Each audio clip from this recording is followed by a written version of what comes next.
35쪽 71문단 지난번에 다 못했어요. 71문단 읽겠습니다. 함께 읽습니다. 시작.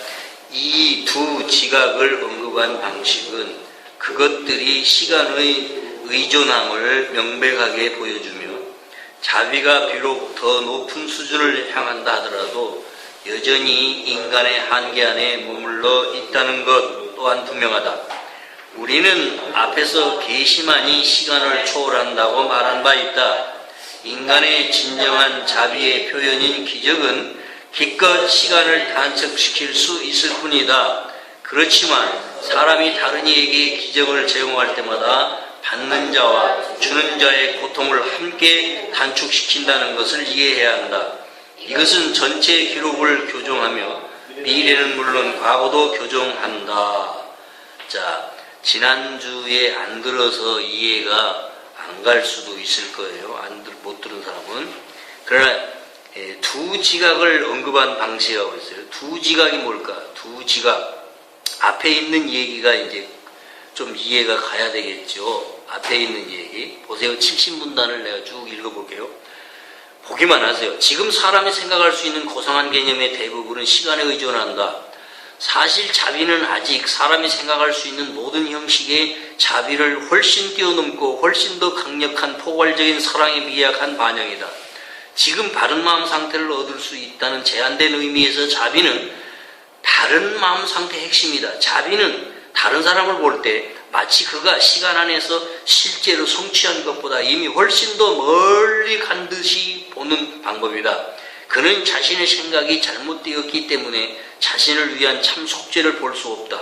그렇지 않다면 그는 전혀 자비가 필요하지 않으리라. 그가 약함을 인정하는 동시에 더 강해질 수 있음을 인지하는 것이 그에게 주어지는 자비이다. 자비에 대한 이야기를 하면서 두 지각이라고 그랬어요.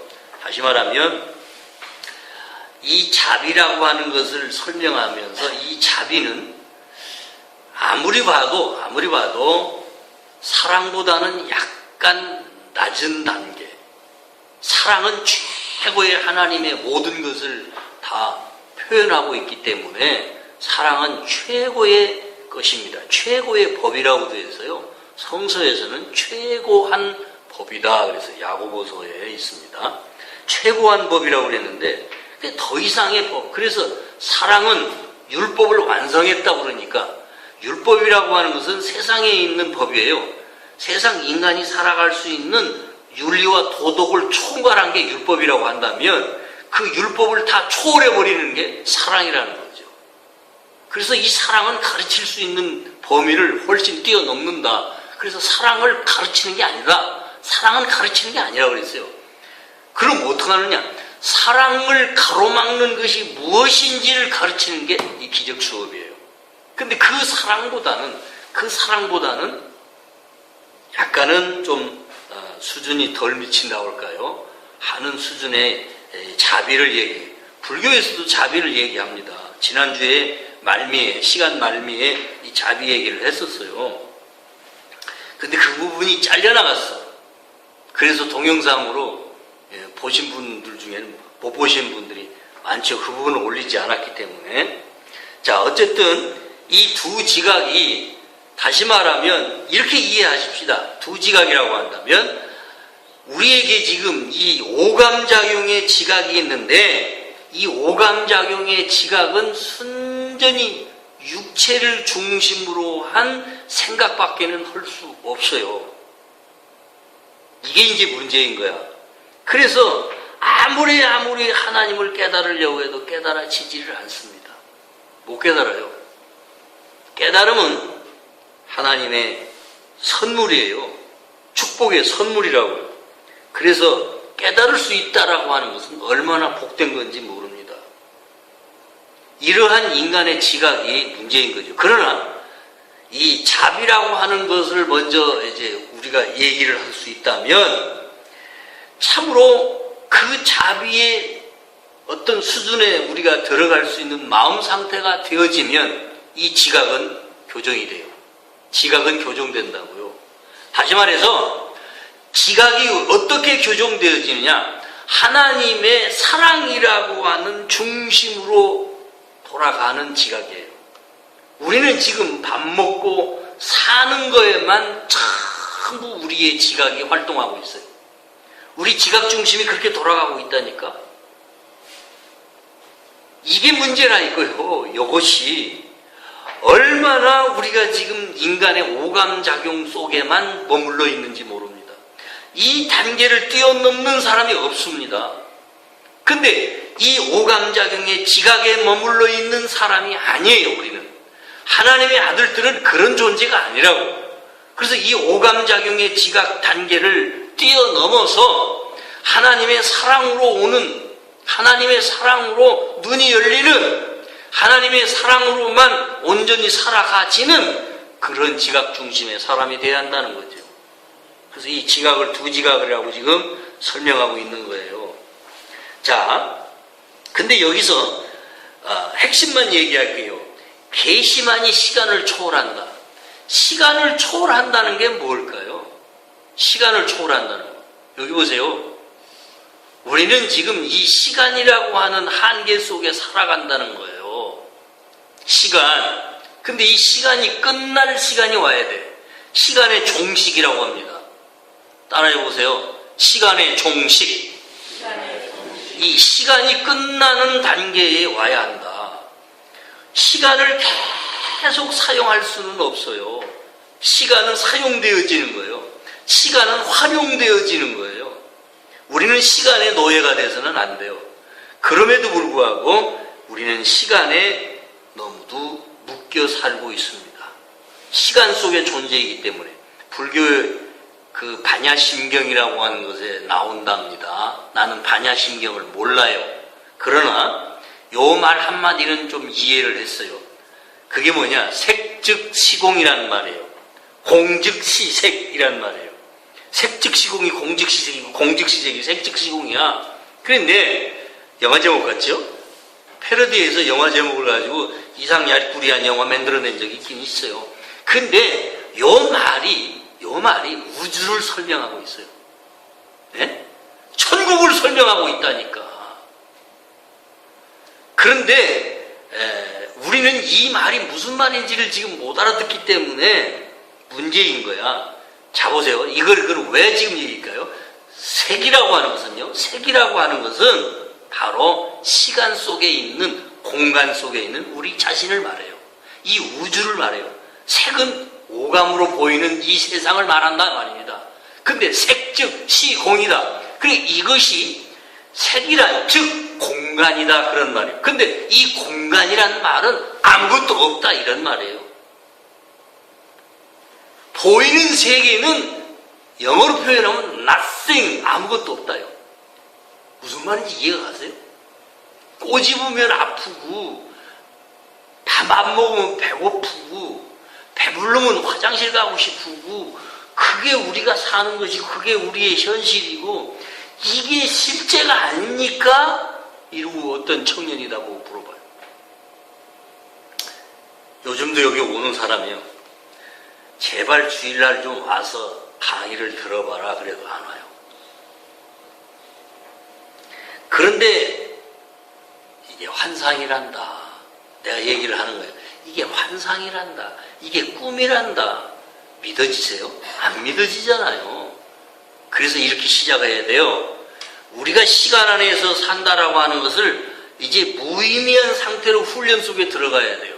시간 안에 사는 것이 의미가 없다라고 자꾸 훈련을 시작해야 한다고. 자, 자기가 앉은 지금 의자를 이렇게 만져보세요. 딱딱한 의자를 한번 만져보라고요. 지금요. 만져보세요. 딱딱하지요? 밑에 방석 깔았지요? 이렇게 얘기하세요. 아무 의미 없습니다. 시작. 아무 의미 없습니다. 아멘. 이 앉은 의자도 1번이 그래요. 1번이. 일주일 동안 워크북이라고 하는 걸 공부하면 일주일 내내 이 소리만 시켜요. 워크북이. 첫 번부터. 내가 눈 뜨고 나서 아침에 일어난 보이는 저 창문, 이 방 안에 있는 모든 것들, 내가 앉은 의자, 내가 자고 일어난 이 침대, 아무 의미 없는 것, 무의미한 걸로 시작을 해요. 왜 그렇게 시작하냐면 이 시간 안에서 산다는 건 아무런 의미가 하나도 없다는 거예요. 그러면 그게 뭘까요? 한마디로 말하면 우리 몸이라고 하는 자체가, 우리가 몸을 입고 지금 산다라고 하는 이 믿음 자체가 아무것도 아닌 nothing이다, 이런 말이에요. 이해 안 가죠? 지금 이해 안 가요. 그래서 이 시간이라고 하는 것은 단축되어져야 되고 빨리 끝내버려야 되고 이 시간은 종식되어져야 한다는 걸 이야기하는 거예요. 그럼 이 시간을 뛰어넘으면 어떻게 될까요? 그게 영원이야.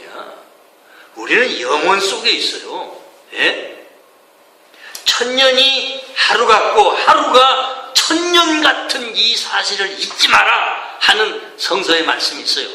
내가 이것을요 2000년도인가요? 2000년도인가 요 한마디를 깨닫고 내가 밤새 난리를 쳤어요. 이거 하나 깨달아지는데 얼마나 희열이 왔는지 밤을 꼬박 세웠다니까. 전주 인우 중앙교회라고 하는 곳에서 그랬어요. 제가 거기 내 존경하는 목사님 한 분이 집회하는 장소인데 거기 은혜 받으러 가가지고 그 깨달음이 나한테 음성으로 확 왔어요. 이야, 이거 하나 깨닫는데 그렇게 오랜 세월이 걸렸어요. 근데 이걸 얘기할 수가 없었어요. 뭐라고 표현도 못하겠고. 하루가 천년 같고 천년이 하루 같구나. 이 말이 무슨 말이냐면 시간은 존재하지 않는다였어요. 무슨 말인지 못 알아듣겠죠? 자우지가 내가 약 올리는 게 아니고 이런 것이 들어와야 돼요. 아, 시간은 존재하지 않는 거구나. 그러면 우리가 육체로 사는 이 자체도 존재하지 않는 거란 얘기예요. 그래서 그러면 존재하지도 않는 삶을 우리가 지금 귀신으로 살아간단 말이냐? 맞아요. 우리 모두는요 지금 유령의 삶을 살고 있는 거예요.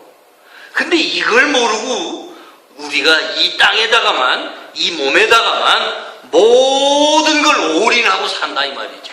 그래서 죽는 날, 아니 이 몸이 쓰러져서 이 몸이 땅바닥에 뉘어지는 순간에 우리가 이 세상을 떠나지를 못해요.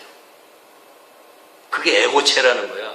그것이 바로 육체와 하나로 있었던 에고체라는 건데 이게 그만 몸하고 붙어 있었던 거라 몸을 그리워해서 몸의 이 공간을 떠나지를 못하고 이 지구에서 맴돌다가 다시금 불필요한, 전혀 필요하지도 않은 육체의 삶을 다시 원하여 환생을 선택한다는 거예요. 그건 전혀 불필요한 짓이야. 소용없는 짓이야. 그래서 예수님은 아예 이걸 언급조차 안 해요. 인정조차도 안 해요. 언급도 안 하고 인정조차 안 하는 건데 이걸 인간들이 반복하고 있다는 것이, 이게 시간이고 이게 공간이라는 거예요. 그러니까 아예 없는 것 취급을 하는 거죠. 그럼 우리는 어디 있느냐? 지금도 우리는 여전히 천국에 있는 거예요. 말하고 있는 나는 말이야. 이 말하고 있는, 이야기하고 있는 내 모습은 이게 진짜 아니에요. 그래서 워크북을 끝낸 단계에 들어가면 뭐라고 하시느냐면 예수님이 직접 하시는 소리예요. 말이 필요 없다. 더 이상 말이, 언어가 필요 없다. 이렇게 말합니다. 언어라는 것도 하나의 상징일 뿐이고, 말이 더 이상 필요하지 않는, 그래서 뭐가 통하냐? 영과 영으로만 통하니까 말이 필요 없어져 버려요, 이제. 우리 이런 것은 느낄 거예요. 부부간이 오래 살다 보면 30년 넘게 살았다고 그러죠?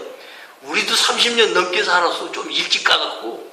근데 한 30년 넘게 살다 보면요, 부부간이는 둘이 가만히 하루 종일 말 없을 때 있어요. 그래도 이심이가 전심이요. 그러죠? 부부는 그냥 이심이가 전심이요. 응? 근데 이게 어긋지기 시작하면 맨날 삐각삐각, 응? 소리 나고 싸운다고요. 근데 마음이 잘 통하면 그냥 이심이 전심이야. 말 한마디 안 해도요. 그게 그림자인 것 같아. 일종의 그림자인 것 같아. 예수님과 우리가 하나가 되어버리면 말이 필요 없어져. 기도는 말로 하는 게 아니에요. 기도는 말로 하는 게 아니라는 것을 알아먹는 단계에 가면 수준이 조금 생기는 거야, 이제. 우선은 지금 말이 필요해요. 우선은 말이 필요하다고. 여기 없는 내용을 지금 내가 얘기 많이 했네요. 자, 이제 새로운 시작이 됩니다. 두려움과 사랑의 결핍을 얘기합니다. 두려움이란 뭐냐? 사랑의 결핍이다. 두려움이란 사랑의 결핍. 자, 72문단 하겠습니다. 함께 갑니다. 시작. 그대는 두려워하는 것은 부지불식간에 일어나는, 즉 그대가 통제할 수 없는 것이라고 믿는다. 그러나 내가 여러 차례 말했다시피 오로지 건설적인 행위만 부지불식간에 일어나야 한다. 우리는 앞에서 그리스도는 중요하지 않은 것은 모두 통제할 수 있는 반면에 그대가 그렇게 선택한다면 모든 중요한 것을 안내할 수 있다고 말하였다. 그리스도는 그대가 선택한 두려움을 통제할 수 없으나 그대 스스로는 그 두려움을 통제할 수 있다. 두려움은 내가 그대의 두려움을 통제하지 못하게 한다. 그러므로 이를 바로잡는 것은 그대의 뜻과 관련된 문제이니 두려움이 존재한다는 것은 그대가 중요하지 않은 것을 높은 수준에 올려놓았음을 보여주기 때문이다. 따라서 그대는 두려움을 그대의 뜻 아래에 두었지만 거기는 두려움이 속한 곳이 아니다. 이는 그대가 두려움에 대해 책임을 느낀다는 것을 의미하는데 이야말로 명백한 수준의 혼돈이다. 자, 두려워하는 것은 뭐냐? 두려워하는 게 뭐냐 이거죠. 여기 보세요. 나는 애들을 키우면서 이제는 손주를 이제 보고 있지만 돌잔치하고 보름이나 우리 집에서 개기다가 갔어요. 어제서 보름 만에 딱 12월 1일 날 했는데 15일 날 갔으니까 보름 만에 간 거예요. 보면서도 다시 한번 또 생각하고 또 생각하게 해요. 어린아이의 모습 속에서. 그런데 그 아이의 엄마야. 그 아이, 유독이 그 아이의 엄마가 어린 시절에 많이 울었어요. 제 엄마를 떨어지려고는 안 해요. 그 이상하다. 젖먹이 때는 안 그랬는데 크면서 점점 더 그래요. 화장실 가면 화장실 앞에 가서 이러고 앉아있어요. 제 엄마 나올 때까지 시골 교회니까 저만치 떨어져 있어요. 그 깜깜한 데도 가가지고 밤에 가면 거기 앉아있어요. 얼마나 그게 뭔지를 몰랐어요. 얼마나 불안해하는지, 제 엄마와 떨어지는 게 얼마나 불안해하는지. 심리학 공부를 하고 나서 아하, 이것이 분리불안이었구나. 분리불안 증후군이라고 합니다. 엄마와 아이가 떨어지는 걸 분리죠. 분리. 이게 엄청난 불안이에요. 두려움이에요. 이게 왜 생겼나를 알지를 못했어요. 그 자체를 내가 몰랐으니까. 그래서 애만 태웠어요. 우리 두뇌가. 왜 얘는 이러느냐 이거지. 에? 지금 동생이 생기니까 더 해요. 더 한다고. 그랬는데 우리 사모님께서 첫 아이는 출산해서 그만 하늘나라를 가버리고 둘째예요. 얘가 지금 큰 애가 둘째인데 이 아이가 낳자마자 우리 사모님이 병이 났어요. 병났어. 3일 만에, 출산 후 3일 만에 하루, 그것도 일요일 날이에요. 일요일 날 내가 병원을 7군데를 다녔어요. 7군데를. 그래서 마지막 판에 연세대학 세브란스 병원에 가서 입원을 했는데 그때 나 신학생이었어요. 신학생인데 하룻밤을 자고 일주일 못 있었어요. 그 당시에 돈이 한 70만 원이 나와버렸어요. 나는 호주머니에 돈 7만 원도 없었던 사람이에요. 그걸 지금 기가 막히게 얘기를 하는 거예요. 그런데 그날 이후로 얘는 엄마 젖을 물어보지를 못했어요. 어떻게 컸느냐?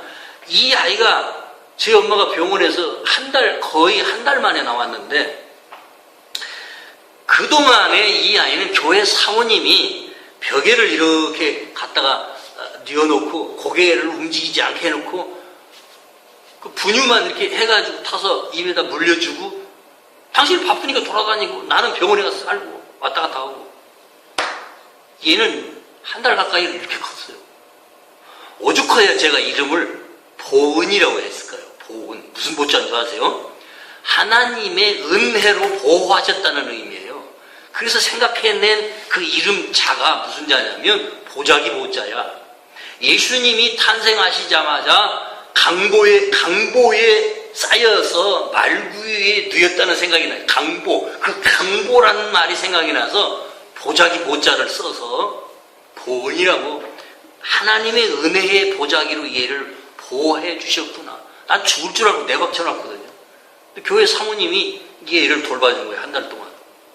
얼마나 불안했겠어요. 엄마 젖을 물고 새근새근 잠들어야 한 이 어린 생명이 한 달이라고 하는 시간 속에서 그냥 부모의 손을 떨어져가지고 배고프면 울면 와서 젖이랑 그것도 사람 젖꼭지가 아니고 물려놓고 가고, 이렇게 한 달을 크고 나니까 이 아이가 얼마나 그 공포스러웠겠냐 말이에요. 그 속에서 한 달을 버텼다니까. 이거 눈물 없이 얘기 못할 얘기예요. 그걸 몰랐어. 그러니까 이 아이는 얼마나 그 분리불안 공포를 느꼈겠어요. 공포죠, 공포예요, 어린이가. 말 못하는 사람, 그 어린 생명이라고 해서 참 무지하고 오매했죠. 얼마나 무식했냐고. 그걸 나중에 이 심리 공부를 하면서 내가 무릎을 치면서 탄식을 했어요. 그래서 이 녀석이 그렇게 울었구나. 분리불안 이 장애가 엄청난 공포라는 거예요. 그러면 왜 제가 지금 이 얘기를 해드리냐면, 우리가 하나님의 아들인 우리가 몸을 만들고서부터 그 순간 하나님에게서 떨어져 나왔다라고 하는 분리불안, 이 디솔더와 같은 분리불안 장애와 같은 분리의식이 우리에게 들어와 버렸어요. 분리의식이 우리 속에 들어왔다고요. 그래서 하나님과 내가 떨어졌다는 거예요. 그 아이디어가 뭘로 지금 성서에 기록되어 있느냐면, 에덴 동산에서 우리가 하나님 앞에 범죄하고 쫓겨났다라고 하는 원죄의식이에요. 원죄의식. 이것이 우리에게 분리불안과 비슷한 분리의식 속의 두려움이에요. 두려움. 죄책감에 대한 두려움이라고요. 이것이 치유받아야 할 것이지, 이것이 치유로서 교정되어지고 고쳐져야 하는 대상이지, 그러한 내용이지, 이게 죄 문제가 아니라는 거예요. 우리의 의식이 그렇게 저 깊은 무의식층을 지배하고 있는 거예요. 우리의 무의식층을 지배하고 있는 게 그게 불안이라고요. 이 두려움이에요. 이게 두려움이라고. 그러니까 두려움이 뭐라고요? 사랑의 결핍이다. 하나님의 사랑에서 떠났다라고 하는 거. 사랑이신 아버지 하나님 품에서 우리가 떠났다라고 하는 의식이 나를 지배하고 있는 한은 두려움에서 해방 못 돼요. 두려움에서 해방될 수가 없다고요. 이것이 우리가 지금까지 이 기독교가 잘못 깨닫고 있는 원죄라고 하는 죄의식과 하나 되어 있어요. 하나로 되어 있어요. 원죄는 없어요. 그래서 죄의식 가질 필요 없다는 거예요. 여기서 해방되라는 거예요. 예수님이 우리에게 오셔서 계속 이렇게 2000년 후에 또다시 나타나셔서, 2000년 후에 또다시 나타나셔서 누구 속에요? 헬렌 슈크만이라고 하는 그 여성 심리학자에게 7년간을 나타나셔서 하루같이 말씀을 해주시는 거예요. 계속해서. 그 내용을 받아서 적은 게 이게 기적 수업이라는 거예요. 제가 이걸 한두 번 읽은 게 아니고요. 네? 무려 2년간에 걸쳐서 매주일마다 공부를 그때는 귀에다 꽂고 온라인 공부를 했어요. 박사님 한 분이 이걸 미리 자기가 오래전에 공부를 하고 나서 이 교육을 시키는데 전국에 흩어져 있어요. 일본에서도 이 강의를 들었어요. 이 강의를 듣는 사람들이 몇 명 아니었지만 계속 영어로만 읽고 영어로 얘기하다가 국산말로도 얘기하다가 이러면서 이제 하는 강의 내용이었지만 저도 그냥 그때는 번역서가 없었기 때문에 그냥 원서를 놓고 공부했을 뿐이에요. 그 2년 동안이었어요. 그리고 나서 아무것도 못하겠어요. 이제 이 내용을 알고 나서부터는 정리되기 시작하는 거예요. 정리되기 시작해요. 그러나 함부로 입을 열 수 없는 문제였기 때문에 그냥 나 혼자만 하다가 금년 들어와서 이제 이걸 시작하게 된 거예요. 벌써 몇 년이 지났는데요. 적어도 3년 동안 제가 공부를 하고 나서 이걸 지금 과감하게 내가 세상에 터뜨리면서 아니 우리 지금 여기 교회에서 이렇게 하고 있는 거예요. 두려움이 뭐라고요? 사랑의 결핍이다. 사랑의 결핍. 그런데 이 지구촌에 가장 크게 해결되어져야 할 인간의 그 심리적 질병이 있는데 그 질병이 바로 이 하나님과의 분리의식이에요. 그 다음에 이 분리의식이 가지고 온 이 두려움인데 두려움과 함께 뭐가 있냐? 결핍의식이 있어요. 두 번째, 결핍이라는 거예요. 미리 얘기했는데 결핍이요. 뭐냐? 부족하다는 거예요. 모자란다는 거예요. 그래서 이 지구상에 하나님이 창조했다라고 하는 이 모든 우주 만물은 인간이 활용하고 사는데 하나도 부족한 게 없어요. 근데 왜 이렇게 모자라냐? 왜 이렇게 굶어 죽는 사람도 많냐? 인간의 욕망 때문에 그 욕망이 어떤 사람이 창고를 자꾸 많이 지어놓고 거기다가 다 짓거라고 갖다가 집어넣어놓고 뺏어서도 갖다 집어넣어놓고 편하게 머리를 굴려서 지 혼자 독차지하고 부자 나라 따로 있고 가난한 나라 있고 못 사는 사람은 아주 못 살고 이 공간 속에 시간 속에 사는 방식이 그러하다는 거죠. 그게 어디서 왔느냐? 바로 이 분리의식, 이 두려움과 공포를 가지고 오는 결핍의식, 부족하다라고 하는 생각 속에 푹 빠져서요. 전혀 부족한 게 하나도 없어. 우리 다 같이 함께 나눠 먹고 산다면. 근데 누가 나누냐고요? 이런 얘기들은 앞으로 쭉 계속해서 또 나오고 할 거예요. 지금 여기서 한마디로 말하면 이 72문단에서 알아들을 것은요, 두려움은 존재하지 않는다요.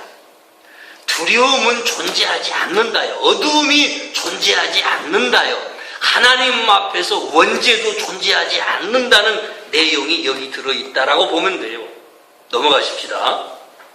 넘어가시자고요. 73문단 하겠습니다.